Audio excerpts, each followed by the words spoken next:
আমি পতিতালয়ে গিয়েছিলাম। সেখানে গিয়ে টাকার বিনিময়ে আমি যে মেয়েটি পেয়েছিলাম সেই মেয়েটি ছিল আমার ভালোবাসার মানুষ। আপনারা হয়তো আমার কথাটা শুনে অবাক হচ্ছেন, আমি সেদিন অবাক হয়েছিলাম। আমি ইচ্ছে করে সেখানে যাইনি, সেখানে যাওয়ার একটা কারণ ছিল। আমার ভাগ্য সেদিন আমাকে ওখানে টেনে নিয়ে গিয়েছিল। আমি একটা কুষ্টিয়ার সরকারি কলেজের শিক্ষক। তাহলে শুনুন আমার পতিতালয়ে যাওয়ার সেই কাহিনী। আমার নাম জোনায়েদ, বাসা কুষ্টিয়া। আমি যখন খুব ছোট্ট ছিলাম তখন আমার মা মারা যায়। মা মারা যাওয়ার পর আমার বাবা আরো একটি মেয়েকে বিয়ে করে আনে। আমার সেই নতুন মা ছিল অত্যন্ত সুন্দরী। যখন আমরা দুই ভাই বোন ছোট ছিলাম তখন আমাদের ভালোই আদর যত্ন করে মানুষ করতো। তবে আমরা যতই বড় হচ্ছিলাম ততই আমাদের উপর অত্যাচার বেড়েই যাচ্ছিল। আমার বাবা আমাকে স্কুলে ভর্তি করিয়ে দেয়, কিন্তু সৎ মা স্কুলে যেতে দিত না। আমার আপুকে দিয়ে বাড়ির সমস্ত কাজ করিয়ে নিত। এত কাজ করতে করতে আপু খুব কষ্ট হতো। সারাদিন আমাদেরকে 2 বেলা খাবার দিত, তাও অল্প একটু। আমার বাবা এসব কিছু জানতো না, কারণ সে ভোরবেলা দোকানে চলে যেত, রাতের বেলা বাসায় ফিরত।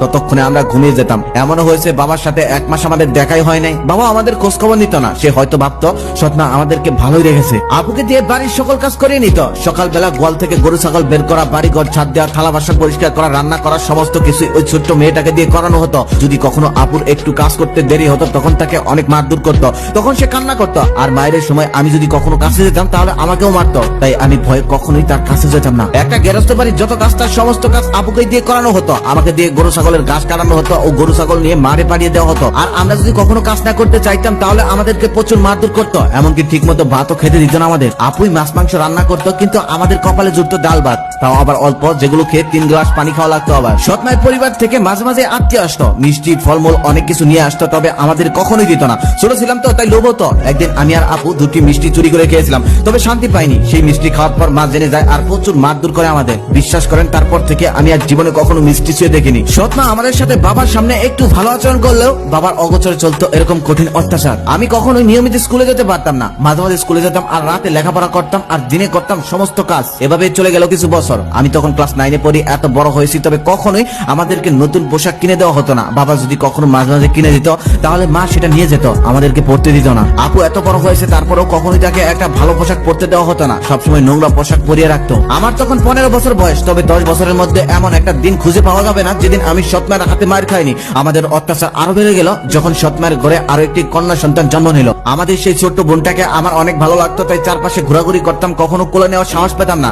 একদিন সাহস করে কোলে নিয়ে একটা চুমু খেয়েছিলাম। তারপর যেই ঘটনা হয়েছিল সেটা আমি কখনোই ভুলতে পারবো না। আমার সৎ মা সেদিন আমাকে এমন জোরে থাপ্পড় মেরেছিল যার কারণে আমার একটা দাঁতি উঠে যায়। এভাবেই চলছিল আমাদের জীবন। আমাদের সেই ছোট্ট বোনটার নাম ছিল রিপা, তবে রিপাকে কখনোই আমাদের কাছে আসতে দিত না। হঠাৎ করে আমার সেই বড় আপুর একদিন বিয়ে হয়ে যায় একটা প্রাইমারি স্কুলের শিক্ষকের কাছে। আপুর বিয়ের দিন আমার মতো খুশি হয়তো আর কেউ হয়নি। আপুর বরটা মানুষ হিসেবে অনেক ভালো। আপু অনেক সুন্দর ছিল বিদায় আপু পড়াশোনা না জানা সত্ত্বেও একজন শিক্ষক হয়েও তাকে সে বিয়ে করেছে। আপু যে শ্বশুর শাশুড়ি পেয়েছে তাদেরকে শ্বশুর শাশুড়ি বললে ভুল হবে। আপু একদম বাবা মাই পেয়েছে। আপু অনেক সুখে আছে, এগুলো সৎ মায়ের সহ্য হতো না। আপুর বিয়ে হয়ে যাওয়ার পর আমার অত্যাচার আরো বেড়ে যায়। আমাকে মেয়েদের কাজগুলো এখন করতে হয়। আমি সেই সমস্ত কাজ করার সময় আমার ছোট্ট বোন রিপা যদি আমাকে হেল্প করতে আসতো তাহলে মা ওকে বকা দিত আর বলতো ওই অপরাধের কাছে কখনই যাবি না, গেলে তোকে মেরেই ফেলবো। আমাকে আমার সৎ মা কেমন খাবার দিত রিপা তো সব জানতো। রিপা আমার সৎ বোন হলেও আমি কখনোই ওকে সৎ চোখে দেখিনি। আর রিপাও আমাকে অনেক ভালোবাসতো, কখনোই সৎ ভাই হিসেবে দেখেনি। রিপার রুম থেকে আমার রুমে আসার একটা দরজা ছিল। প্রত্যেকদিন রিপা ওর খাবার বেশি বেশি নিয়ে রুমে আসতো। মা বললে বলতো আমার রাতে ক্ষুধা লাগে তাই আমি রাতে খাই। তবে সেই খাবারগুলো প্রত্যেকদিন সে এসে রাতের বেলা আমাকে খাইয়ে দিত। আমি সেই খাবারগুলো খেতাম আর কান্না করতাম। এটা আমার প্রত্যেক রাতে সুখের কান্না ছিল। এভাবেই এসএসসি পাস করে ফেললাম। তেমন একটা স্কুলে না গিয়েও A+ পাই, কারণ আমি সারা রাত জেগে লেখাপড়া করতাম আর চিন্তা করতাম একদিন লেখাপড়া করে এই বাড়ি থেকে পালিয়ে যাব আর নিজেকে মুক্তি দেব। আমি সবসময় ভাবতাম ইন্টার পাসটা কোন রকম করেই বাড়ি থেকে আমি পালাবো। তারপর 2 বছরের মধ্যে ইন্টার পরীক্ষা দিলাম, ইন্টারেও ভালো রেজাল্ট করলাম। তারপরও আমার সৎ মা রোজই আমাকে মারতো। আস্তে আস্তে বাবা অত্যাচার শুরু করলো, কারণ সেই সৎ মা ছিল অত্যন্ত সুন্দরী। তার কথা যদি আমার বাবা না শুনতো তাহলে সে বলতো বাড়ি থেকে চলে যাব, আর এই বয়ে বাবা সমস্ত কথাই তার শুনতো। তারপর একদিন অত্যাচার সহ্য করতে না পেরে চলে যায় আপুর বাসায়। আপুর বাসা ছিল রাজশাহীতে। সেখানে যাওয়ার পর আপু এত খুশি হয়েছিল যে আমাকে দেখার পর 10 মিনিট জড়িয়ে ধরে কান্না করেছিল। এমন দৃশ্য দেখে আপুর বাসার সবাই সেদিন কান্না করে দিয়েছিল। সেই বাসায় সবাই ছিল শিক্ষিত মানুষ, শুধু আপুই লেখাপড়া জানতো না। তবে দুলাভাই এখন আপুকে বই এনে পড়িয়ে অনেকটা শিখে ফেলেছে। এখন আপু ইংরেজিতে কথাও বলতে পারে। আপুর একটি ফুটফুটে বাবু হয়েছে। তারপর আমি সেখান থেকে লেখাপড়া শুরু করলাম। অনেক কষ্ট করে রাজশাহী বিশ্ববিদ্যালয়ে চান্স পেয়ে গেলাম। আপুর বাসায় আসার পর থেকে আর কখনোই মা বাবার সাথে কথা বলিনি। ছোট বোন মাঝে মাঝে ওর ম্যামের ফোন দিয়ে ফোন দিত, বাড়ি থেকে ফোন দিতে পারতো না ভয়ে। আপুর বাসার সবাইকে নিয়ে কিউট ভাগ্নিকে নিয়ে ভালোই কেটে যাচ্ছিল দিন। মনেই হচ্ছিল না তারা আপুর শ্বশুর শাশুড়ি, মনে হচ্ছিল তারা আমার আপন বাবা মা। দুলাভাই সে তো অন্য রকমের একজন মানুষ। আমার কখন কি লাগতো সে সবসময় খেয়াল রাখতো। আমি একবার একটা টিউশনি করতে চেয়েছিলাম, তবে আপুর শাশুড়ি আমাকে বলেছে আমার ছেলে কোনো টিউশনি করতে পারবে না। সেদিন আমি অনেক কান্না করেছিলাম।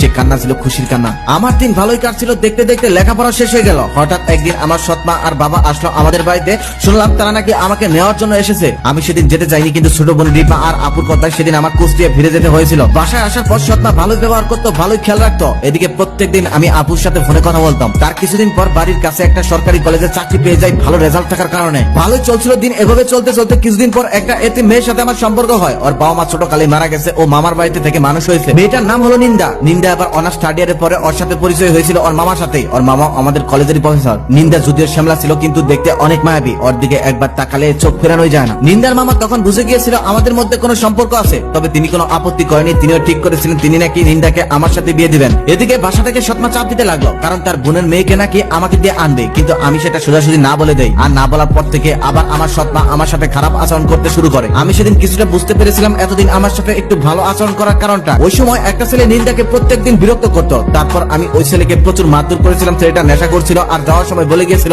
ওই মেয়ের কপালে খারাপ আছে, মিলিয়ে নিস। তারপর একদিন সৎমা আমার ঘরে আসলো, আর আসার পর বললো তার বোনের মেয়েকে নাকি আমার বিয়ে করতে হবে। আমি না বলে দেওয়ার সাথে সাথে সে তার জামা কাপড় ছিঁড়ে ফেললো আর চিৎকার করতে লাগলো, আর বললো আমার সর্বনাশ করিস না, এসব বলে চিৎকার করতে লাগলো। আর বাবা ওদিক থেকে দৌড়ে আসার পর বাবাকে কান্না করতে করতে সমস্ত ঘটনা খুলে বললো। বাবা মায়ের ছেঁড়া কাপড় দেখে বিশ্বাস করে ফেললো। বাবা সেদিন অনেক মারধর করেছিল আমাকে, এতটা মারধর করেছিল যে সেদিন আমার উঠে দাঁড়ানোর শক্তিটা পর্যন্ত ছিল না। তারপর বাবা আমাকে বাড়ি থেকে বের করে দেয়। তারপর আমি এক বন্ধুর বাসায় চলে যাই। সেখানে গিয়ে সমস্ত ঘটনা খুলে বলি। আমার বন্ধু কিছুতেই বিশ্বাসই করতে চায় না। সে বলে একটা মা কখনো একটা ছেলের সাথে এমনটা করতে পারে।